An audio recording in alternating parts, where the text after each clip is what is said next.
Friends, आज हम बात करेंगे सुज़लोन एनर्जी के बारे में। और जैसा कि आप लोग देख ही पा रहे हो दोस्तों कि सुज़लोन एनर्जी में हमें आज के दिन भी कोई तेजी बनते हुए नहीं दिखलाई दी।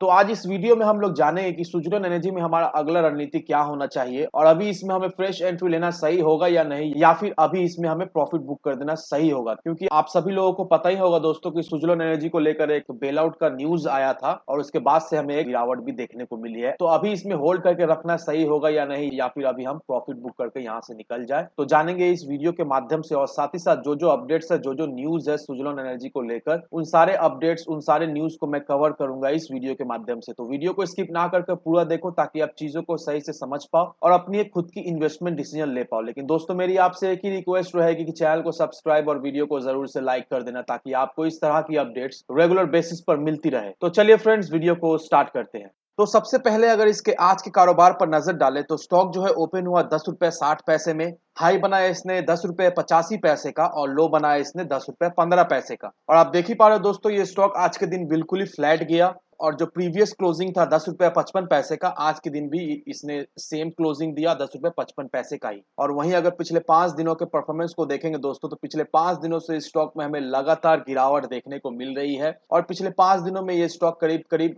10 साढ़े 10% के करीब हमें टूटता हुआ दिखलाई दे रहा है। और वहीं अगर आप एक महीने के ग्राफ को देखोगे दोस्तों, तो एक महीने का ग्राफ आपको काफी ज्यादा ही वॉलेटाइल नजर आएगा। और एक महीने में करीब इसने 12 रुपए 80 पैसे का हाई बनाया था और उसके बाद से स्टॉक में हमें सिर्फ और सिर्फ गिरावट ही देखने को मिली है। और 12 रुपए 80 पैसे का हाई बनाने के बाद दोस्तों, ये स्टॉक करीब करीब हमें 16-17% तक टूटता हुआ दिखलाई दे रहा है।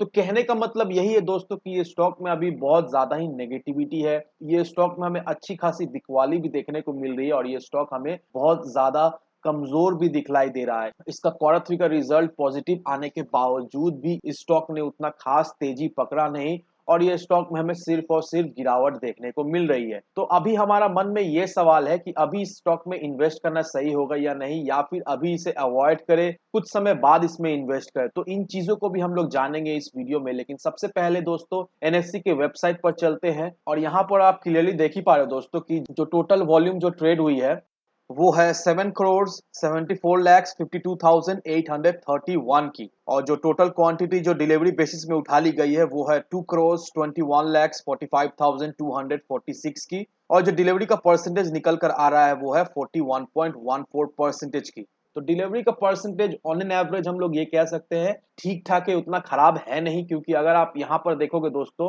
मंथली बेसिस में डिलीवरी देखो, वीकली बेसिस में डिलीवरी देखो, एक दिन या 2 दिन का डिलीवरी देखो, तो ऑन एन एवरेज हमें 41 से 44% के बीच में हमें दिखलाई दे रहा है। तो डिलीवरी का परसेंटेज हम ये कह सकते हैं ठीक ठाक है। स्टॉक में तो नो डाउट गिरावट हमें देखने को मिल रही है, लेकिन साथ ही साथ डिलीवरी का परसेंटेज देखकर हमें ये भी समझ में आ रहा है कि गिरावट के साथ साथ लोग इसे कम दामों में खरीद कर अपने पोर्टफोलियो में ऐड किए जा रहे हैं। और इस बॉक्स को देख लो दोस्तों, इस बॉक्स को देखकर आप क्लियरली समझ पाओगे कि इस स्टॉक में अभी सेलिंग प्रेशर हमें दिखलाई दे रही है। यहाँ पर देख लो दोस्तों, 10 रुपए 60 पैसे पर 2,19,029 क्वांटिटी जो है वो सेल ऑर्डर पे लगा हुआ है। दैट मीन्स इतना क्वांटिटी जो है वो अभी सेल ऑर्डर पर लगा दिया गया है एमओ के माध्यम से। तो ये देखकर क्लियरली समझ में आ रहा है दोस्तों कि इसमें अभी नेगेटिव माहौल बना हुआ है और अभी फिलहाल इस स्टॉक को हम लोग अवॉइड करें तो ही हम सभी लोगों के लिए अच्छा होगा। क्योंकि अगर इस स्टॉक में हम लोग एंट्री अभी लेते हैं तो काफी ज्यादा चांसेस है कि इसमें हमें और भी गिरावट देखने को मिल सकती है और हम कहीं ना कहीं कुछ समय के लिए स्टॉक में फंस सकते हैं। लेकिन मैं ऐसा नहीं कह रहा हूं दोस्तों कि आप बिल्कुल ही इन्वेस्ट ना करो। अगर आपका विजन लॉन्ग टर्म का है तो आप जरूर से इस स्टॉक में इस लेवल में भी खरीदारी कर सकते हो। लेकिन जो लोग शॉर्ट टर्म इन्वेस्टर है, जो लोग ट्रेडर है, उन लोगों को मेरी यही सजेशन रहेगी कि अभी फिलहाल अवॉइड करें, अभी स्टॉक में एंट्री ना ही ले तो ही अच्छा है। क्योंकि दोस्तों अगर आप इसके चार्ट में टेक्निकल देखोगे तो ये स्टॉक अपने 5 दिन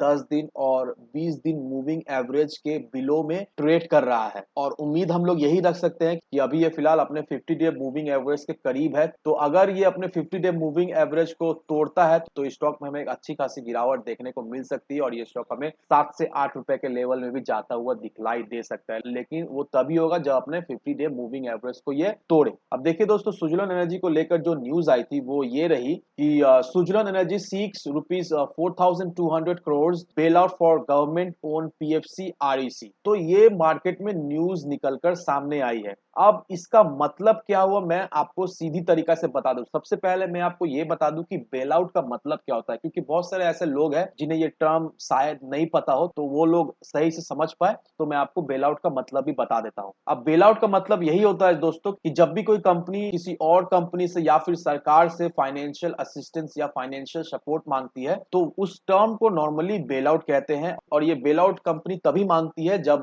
वो कंपनी को पैसा का दरकार हो या फिर कंपनी वर्ज में हो, बैंकरप्सी का। तो नॉर्मली दोस्तों बेल आउट लोन के फॉर्म में मिलती है, कैश के फॉर्म में मिलती है, बॉन्ड्स या स्टॉक के फॉर्म में भी वो लोग बेल आउट सीख कर सकते हैं। तो अब हम लोग समझ गए कि बेल आउट का मतलब क्या होता है। अब आपको ये न्यूज समझने में आसानी होगी। तो इस आर्टिकल में यही मेंशन किया हुआ है कि सुजलन एनर्जी एक loss making renewable power firm है और वो लोग 4200 करोड़ की बेल आउट मांगे हैं। गवर्नमेंट ओन कंपनी है पीएफसी और आरईसी, ये दोनों कंपनी से सुजलन एनर्जी ने 4200 करोड़ का बेल आउट मांगा है। सुजलन एनर्जी ने ये कहा है कि आरईसी और पीएफसी वो लोग के पास स्पेशलाइज्ड नॉलेज है पावर सेक्टर को लेकर, और ये दोनों इंस्टीट्यूट अभी फिलहाल अच्छे पोजीशन में है कि सुजलन एनर्जी का जो भी प्रॉब्लम है उसे ये दोनों ही कंपनी अच्छी तरीके से सॉर्ट आउट कर सकते हैं। सुजलन एनर्जी ने ये भी कहा है कि जो पैंडेमिक चल रही है तो इस वजह से उनके जो सप्लाई चेन है उसको बहुत ही इम्पैक्ट पड़ा है, और कंपनी ये भी ब्लेम कर रही है कि ज्यादा जीएसटी होने के कारण उनके सेटलमेंट, उनके लेंडर सेटलमेंट्स, ये सब करने में उनको एक लॉस बेयर करना पड़ रहा है। तो ये बयान आई है सुजलोन एनर्जी के तरफ से। तो अब इस बयान को अगर आप लॉन्ग टर्म के नजरिए से लेकर चलते हो तो नो डाउट दोस्तों, अगर इसको बेल आउट मिलता है पीएफसी और आरईसी से तो ये लोग अपना डेट रिस्ट्रक्चर करेंगे, और ये लोग अच्छा खासा एक अमाउंट भी डिमांड किए हैं, 4200 करोड़ रुपीज। तो ये बहुत ही बड़ा एक अमाउंट है। और सुजलन एनर्जी का आप अगर डेट देखोगे तो 5000 या 5000 समथिंग करोड़ रुपीज है। तो ये सारा अमाउंट लेकर अगर सुजलन एनर्जी अपना डेट क्लियर कर दे तो नो डाउट दोस्तों सुजलन एनर्जी का बिजनेस में हमें ग्रोथ देखने को मिलेगी जरूर से। क्योंकि दोस्तों मैं आपको एक एग्जांपल देता हूं। तो अब देखिए दोस्तों, किसी भी कंपनी पे अगर डेट बर्डन ज्यादा होता है तो वो कंपनी अच्छी तरीका से ऑपरेट नहीं हो पाती है, वो कंपनी अच्छी तरीका से ग्रोथ भी नहीं कर पाती, क्योंकि उनके पास डेट बर्डन बहुत ज्यादा है। जो भी लेंडर है वो लोग उनको प्रेशराइज करते हैं कि पैसा दो पैसा दो, कब दोगे, क्योंकि अमाउंट बहुत ज्यादा रहता है। तो इस वजह से कंपनी का जो विजन है, विजन तो क्लियर रहता है लेकिन उस विजन पे कंपनी काम नहीं कर पाती है क्योंकि उसके पास डेट बर्डन ज्यादा होता है। तो सुजलोन एनर्जी अगर किसी भी तरह से अपना जो डेट है वो कमा दे और डेट फ्री कंपनी बन जाए, वैसा हो भी सकता है अगर इसे 4200 करोड़ का बेल आउट मिल जाए। तो अगर डेट फ्री कंपनी बन भी जाता है दोस्तों, तो सुजलोन एनर्जी में हमें एक बहुत ही अच्छी खासी तेजी, हमें बहुत ही अच्छी खासी ग्रोथ भी हमें देखने को मिल सकती है। अब दोस्तों इसके अगर आप कम्युनिटी सेंटीमेंट्स पर नजर डालोगे तो 80% लोग चाहते हैं इसे बाय करने के लिए, 9% लोग चाहते हैं इसे सेल करने के लिए और 7% लोग चाहते हैं इसे होल्ड करने के लिए। That means on an average 91% लोग चाहते हैं इसे बाय करके होल्ड करके रखने के लिए। तो कम्युनिटी सेंटीमेंट्स हमें पॉजिटिव दिखलाई दे रही है। और एक चीज मैं आपको बताना चाहूंगा कि सुजलोन एनर्जी ने जो 4200 करोड़ का जो बेल आउट मांगा है पीएफसी और आरईसी से, जो कि गवर्नमेंट ओन है, तो बहुत ज्यादा चांसेस है कि इसे बेल आउट मिल सकती है। क्योंकि अगर आप याद करोगे, मुझे नहीं पता कि आपको याद है कि नहीं, लेकिन फिर भी मैं आपको बता दे रहा हूं कि रुचि इंडिया हो गया, आलोक इंडस्ट्रीज हो गया, भूषण स्टील हो गया, जहां तक मुझे याद है कि ये तीनों कंपनी ने सरकार से बेल आउट मांगा था और सरकार ने इन तीनों कंपनी को बेल आउट भी दिया था। और उसी तरीका से सुजलोन एनर्जी ने सरकार से अभी बेल आउट मांगा है। तो बहुत ज्यादा चांसेस है कि पावर मिनिस्ट्री से इससे कुछ बेल आउट मिलने का। और अगर ऐसा होता है दोस्तों, सुजलोन एनर्जी में हमें एक पॉजिटिव माहौल बनते हुए जरूर से दिखलाई देगी। तो अब दोस्तों चलिए चलते हैं इसके चार्ट पर